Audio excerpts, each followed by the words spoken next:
Hi there, welcome to everybody virtually, to everybody in the room. I am so pleased to be here today interviewing Divya Gokulnath, the co-founder of BYJU'S. I feel like perhaps the company doesn't need an introduction, but I will give it a short one in case. BYJU'S is one of the world's largest EdTech companies right now. It is a learning app, a tutoring company, online, offline. We're gonna get into all of this. It has, its company website says it has 150 million users at its last valuation worth about $22 billion. And there have been rumors that it might go public, which we will certainly talk about. I feel like all the EdTech people want to know, jump right into the messy EdTech markets and what's happening. And I promise you we will get to that, but we have to start with your story, because I think a lot of people haven't heard it yet. How did you meet BYJU, and how did you two come to found BYJU'S together? It's a chicken and egg question. So we don't know what happened first. So my story starts as student first, teacher next. And somewhere along the way, the company got founded, we got married, and here we are today. All right, we're gonna have to dig into that story a little bit more. He was your teacher? Yes. Okay, and then he convinced you to become a teacher. I think I asked too many doubts. You asked him out. I asked too many doubts, too many questions. So I'm someone who asks why a lot, and he's someone like that as well. So there are a lot of things that align for us both professionally and personally. And I think that's a reason why, and a singular mission. And it's not just both of us. So BYJU'S is founded by a teacher and 6 of his students. I was one of those 6 students, and all of us are here even today. So the family feels bigger than 2. It's actually a team of 6 of us who've been constantly at one mission, positively disrupting ourselves again and again. Like you said, went from a classroom to a stadium to a smartphone and hybrid again. So, yeah. Tell us a little bit about the stadium piece. I do think this is one of the distinguishing factors of this company. At some point, BYJU was teaching, you were teaching 100 students. BYJU was teaching more than 10,000 students in a stadium. You've done the in-person, you've done the online, you've sort of covered it all at this point, right? What do you actually think you can't do with online learning that you can do in person? So there are a few skills which are taught better online. There are some skills which are taught better offline, which is why schools will always remain important, even in the future of learning, right? So social skills, empathy, sports skills, things that those teach you, like teamwork, playing together. So these are things which you can never learn in an online world. But technology has advanced so much that it can make learning so personalized. And that's probably the only thing which can solve this digital divide at scale. So there are a lot of things. And if you look at how I, as a teacher, also have been enabled by technology, I think technology makes me a better teacher. And we've seen over the last 15 months, maybe 2 years since the pandemic has hit us, all stakeholders went online literally overnight. Classrooms had not changed in 100 years, but what happened in weeks when they moved online, they saw the benefits of online learning, right? So. And how do you all divide up the work? Who decides who does what? It's very difficult. But since there's so much to do, there's hardly any time to debate over anything. And that goes same to all the 6 people who've been there. And while we all consult each other when we have to take big decisions, we're all driving things independently towards a common goal. So I'm not going to ask you, I've seen a lot of your interviews in India, and a lot of people ask you, how do you manage to balance motherhood with being an EdTech founder? I'm going to save that question for BYJU, because I know he'll be asked that question on stage, because men always get asked that question. But I am very curious, how do you manage running a company with your husband? I mean, it's hard enough to run a household with 2 people, much less this behemoth, and then also 2 little kids and home. How do you divide it all up? So first about BYJU and me, so there is this notion, especially in Indian cinema, that opposites attract. But I think that's a real world, REEL world phenomenon, not our real world, a situation where it's always great to have someone who thinks like you by your side. So that's probably why, we hit it all so well. In fact, there were jokes that we both crack math jokes with people don't understand. So academically, and we think in the same direction, and I think that helps.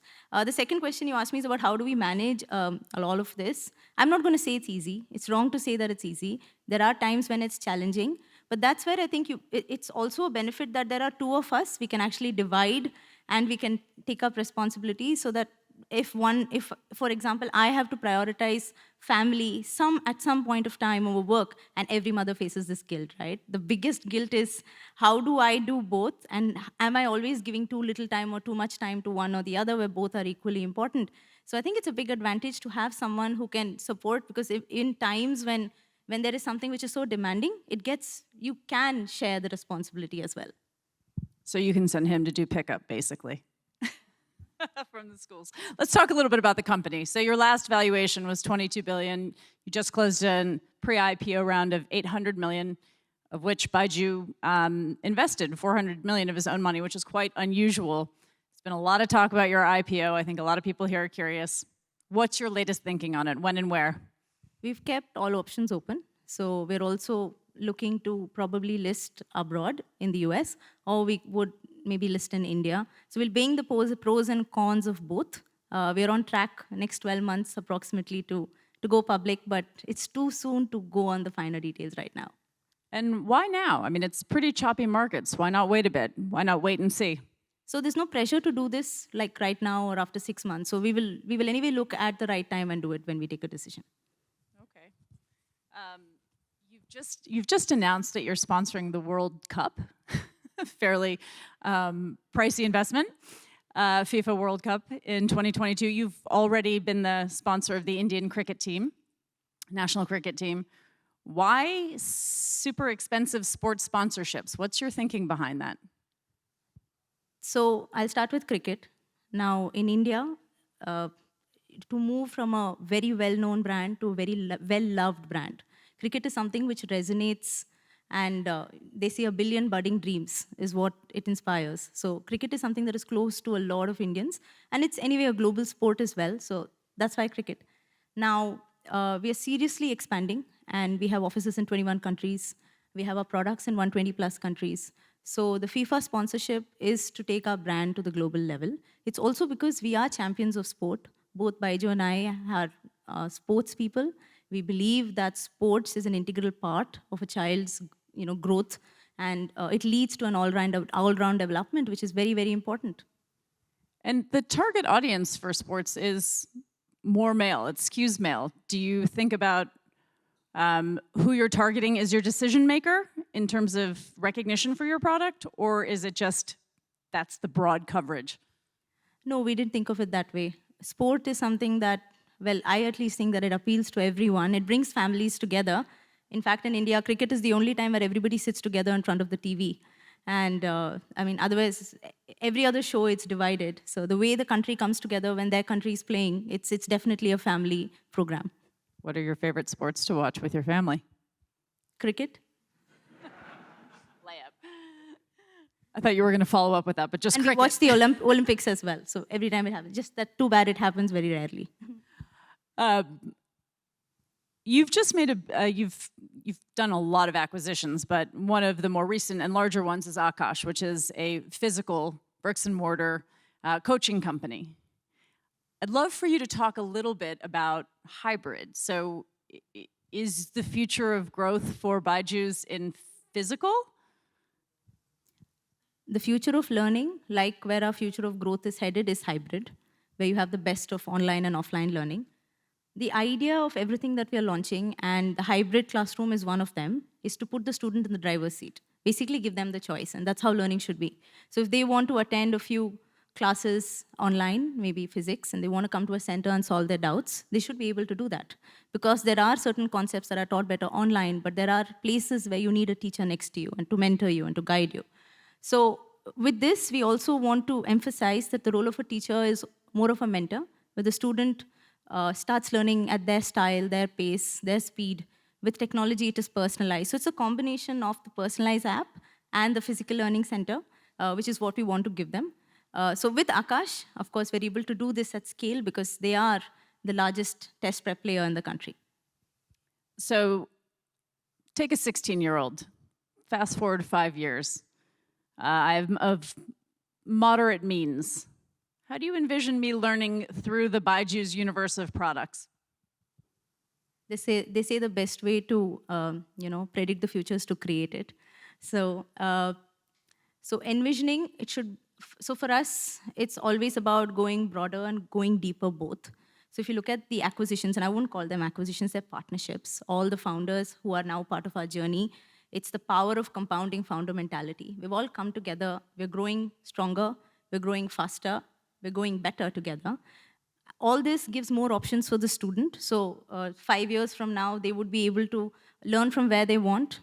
They would be able to learn how they want, how fast they want to learn, how much they want to learn. And I think that's how the future of learning should be, very student-centric. And what do you see the role of the teacher as being? I keep hearing you say sort of mentor, and I wonder if teachers chafe a little bit at thinking of themselves as a mentor. That's a wonderful role, but I think they're maybe also think of themselves as more. Tell me in this hybrid world what you see the role of the teacher as being. Yeah, it's a very good question. So if you look at how a child understands concepts, one is when a teacher is explaining it to them and teaching it to them in the simplest possible way. And technology helps you simplify that. That's what we've done in our videos with deep pedagogy. We've used innovative technology to make it very simple and interactive. And in our latest product, which is the online product. So one is the tuition center, and the other one is the online classes. We have two teachers. So one teacher is explaining the concepts, but there is another personal teacher clarifying the doubts, who's acting more of a mentor. So both roles are important. And a teacher should wear both hats. It's just that maybe the same person won't. So we'll have to divide this role, and both are very, very important for the student, because having that academic prowess is as important as having that counseling nature, empathetic guiding nature, which will shape the future of the child. And any interest, there's been rumors that perhaps you might think about building schools. Do you have any interest in building schools? So we are supplementary, and I should say complementary to school-based learning and school, because where we enter is in when the child is learning on their own at home. It's a more effective way to learn than study in front of a book, because you're able to learn visually with movie-like videos and game-like interactions. Now, where we are helping students and make it like a mainstream learning for them is in our Education for All initiative, where we've enabled 3.5 million children from underprivileged backgrounds over the last 1 year to either get back to learning or start learning for the first time. So these are from the remotest parts of the country, and for them, this is their primary mode of learning. Do you have any sense of a prediction as to what share of Indian school children will be learning purely online in 5 years? Very difficult to say, because there will be aspects of offline learning which I think every parent would want their children to be exposed to. But there would be those who would prefer to go for an online way of learning where they have extracurriculars and sports, and they don't have time maybe. So we will always have this, but difficult to predict the percentage. Come on, we like predictions here. We want big numbers. You don't have to stick to them, but we definitely like predictions. What kind of evidence have you all been able to document that your products actually result in learning gains? They say it's far easier to get an investment and say something like infrastructure, because you can show a shiny bridge, but it's very difficult to show that of an educated mind. It takes time. So investment in education is something that does reap returns. It takes time. And few of the things which can show that it's working for like metrics that we track. So for engagement, we look at the time the student spends on the app. It's about 71 minutes per session. And for learning outcomes, we look at renewals, because ours is an annual subscription product. So we have 7 million paying students who go for annual paid subscriptions, and 85% of them renew the course year on year. So since the student, the user, and the purchaser, the parent, are two different people, the parent would never invest until they actually see that it's helping their child. So renewal is your indication that there is a learning gain. But are you doing any kind of sort of independent studies that would say, by using this app versus a control group that's not using the app, you improve your scores by X% and you take a, equal populations to look at? Yes, so two answers to your question. We do these studies, and multiple third partners have suggested that the scores have improved by as much as, for 75% of the students who've been part of the program. But that being said, what's different about us is that even when we launched in 2015, there was a lot of noise about toppers and rank holders, and there's a lot of pressure on students if you look at developing countries. So in that pressure and stress, we wanted to stand out. So we took the side of the student and stood for the love of learning. And we strongly believe that the love of learning is what gives you learning outcomes. And like while our studies prove it, we always go, you love learning, and so you will do better and you will score higher. And what were some of the things you learned in COVID? Obviously, you had to just scale everything tremendously. Everybody turned, it was, obviously nobody wanted the pandemic, but it was wonderful for your business. What did you learn during COVID? We learned so many things. I think we've ran faster in the last 2 years than we ran in the first 5 years. Since we launched the app, we are a decade-old company. And I think the most important thing it taught us as a team is that you can work apart, but you can still work together. Because we were a family of 12,000 people working remotely for the first time, putting together product releases back to back, and we did it. So it taught us that we could do things like that. We launched in 12 regional languages. We launched multiple subjects. So I started teaching again because we realized that globally 1.3 billion students were out of school. And what they were missing out on was schedule-based learning. So teachers, including me, turned our bedrooms into studios with this green screen and a Wacom and started teaching. So it taught us that we need to be very, very flexible. And it also tells you, right, this prediction, Jenny. Can you predict 2020, 17, if someone said, what will happen 5 years from now, none of us would have got the answer right. This is very true. So we were talking about this at dinner last night. If we had done 10-year predictions, would have gotten just about everything wrong. Let's talk a little bit about acquisitions. You all are acquiring companies at a sort of dizzying pace. What is the strategy with all the acquisitions? And just to put a bit of a sort of critic's lens on that, how on earth are you able to sort of integrate these companies as you continue to acquire and acquire? Yes, so while it does look like there are a lot of partnerships, and that's what I would love to call them, each of them, there is a lot of research which goes into which are the right partners, and all of them so far, because the common notion is that an acquisition is set to fail, right? Whenever there's an acquisition, it's bound to fail. But we've proven again and again and again, and all the founders who are here with us today are driving the business forward, are driving the mission forward like it's their own company. Be it Krishna from Tinker, be it Mohan from Great Learning, or Akash from Akash, or Zishan, all of them have come together. Because, so what are the three things that work for, what do we look for, right, if you're asking me? It has to be a great product fit, it has to be a great team fit, it has to be a business fit also. They have to be learner-centric. So these are a few basic tenets, because ultimately what we are doing is creating more value for the student. And when all of these things come together, it just makes the proposition so much stronger for the student. And can you give us any sense as to which countries or products you want to grow most in moving forward? So we've started with the English-speaking markets, and we will be expanding into the LATAM. And I mean, there's no reason to go as far as we could possibly go, because if you look at how each of the products are created, they are global products, localized to every country and personalized to every learner. That's what technology helps you do. So I want to talk a little bit about regulation. There's a lot of talk here in the US that tech is too big, it's too unregulated. You all have just formed a self-regulatory group, the India EdTech Consortium. You are probably the largest advertiser in India. You're one of the largest startups. Why should something as important as education be self-regulated by industry? Shouldn't the government be regulating that? Yes. See, it's a nascent sector. It's an exciting one too, and one of high impact. Now, coming together as a group really helps because you can learn from each other. And over the past 3 months since we've been together, there's so much that we all have learned together that we do in common. So if you ask me, there are two reasons. One is to grow as an ecosystem, because we now have an opportunity to create a global champion coming out of India for EdTech.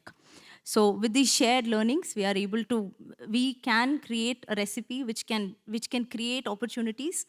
So for example, over the last 15 months, we've created 12,000 women teachers teaching from India. Now, this is something which can really tip the scale, because while half our workforce are women, only 23% are are in the workforce, right?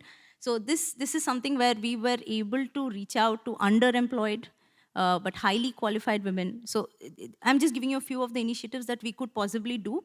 And when we come together, these are shared ideas. Now, all our companies can adopt things like this where we can create an impact for all stakeholders. Now, the second is where there are teething issues, because as part of any growing ecosystem, there will be things that you will learn from. There will be mistakes that you commit, especially when you grow at a dizzying pace, like you said. So as long as the intent is right, and I think that's where it starts, and you want to correct, and you accept that you want to correct, I think we can learn and grow from it. Do you think government should be regulating you, though? That decision I would leave to them. Okay. See how that worked out in China. I want to ask a quick question about, there's been some criticism in the press about your sales tactics that, I mean, you have grown at such incredible scale. But the criticism has been that there are very aggressive sales tactics at work here. You go into a home and you have a child do some problem sets. If they don't do well, obviously, as a parent, you feel super anxious, and of course, you're going to want to buy the product. I mean, smart, but the criticism was quite aggressive. Is an aggressive sales culture part of achieving the growth that you have? So I would like to put it this way, right? So what happens is that the voice of a detractor is so strong that even small instances or singular instances get amplified way more than the actual setting or the actual scenario. So wherever there is an instance like that, we take very strong action. We have very strong internal processes. Just to give you an example, right? No sale is complete until there is an audit done internally, not a single one. So while even if there is a mistake which is committed and someone who should not have bought the product buys the product, the internal team cancels it. And now even if they feel that they could not have afforded it, we give it for free. So these are small steps that we have taken with such large impact, which it can create. And like I said, see, for us, it's all about intent. We know that as part of a growing company, which is growing like twice itself, year on year on year. So there will be things that we can course correct. And so while we did have the processes, we've just made it stronger. And we're learning from it and growing from it. You've been a very vocal critic of the gender pay gap. So I have to ask the obvious question. Are you and your husband paid the same thing? We both don't know each other's salaries. Oh, all right. So there's no radical transparency either in your family or in your company. Interesting. So just tell me a little bit. We're running out of time very quickly. No, my answer is like in the company, there is absolutely no division based on gender for anyone, right? So for us, just to give you an example, the last 6 leaders we've hired, in the last 6 months actually, 4 of them are women. So it's not that we are hiring women, we just that we are hiring someone who fits the role the best. So like there is 0 gender pay gap in the company. Great to hear. We're down to 1 minute. Big question in EdTech. How do you improve access and equity? You're a for-profit company, you charge for your product. Tell me how you're promoting equity and access. So we launched our Education for All initiative 15 months ago. But the response has been so phenomenal that in the last 12 months, we've doubled our target from 5 million kids by 2025 to 10 million by 2025. And the mission is to have for every paid student, 1 student learning with us for free through Education for All. Girls form half of this. And a very cognizant step, we partnered with 128 NGOs. That's how we did it differently. And what we did is solve if you look at the inequality in education, it's a trilemma involving cost, quality, and scale. So what we've done at EFA, put in very simple words, 0 cost, high quality content scaled across India, impacting the poorest sections, getting children back to learning, which they actually deserve. Divya, it's been such a pleasure to talk to you. Thank you so much, and good luck with the IPO that you won't tell us about. Thank you, Jenny.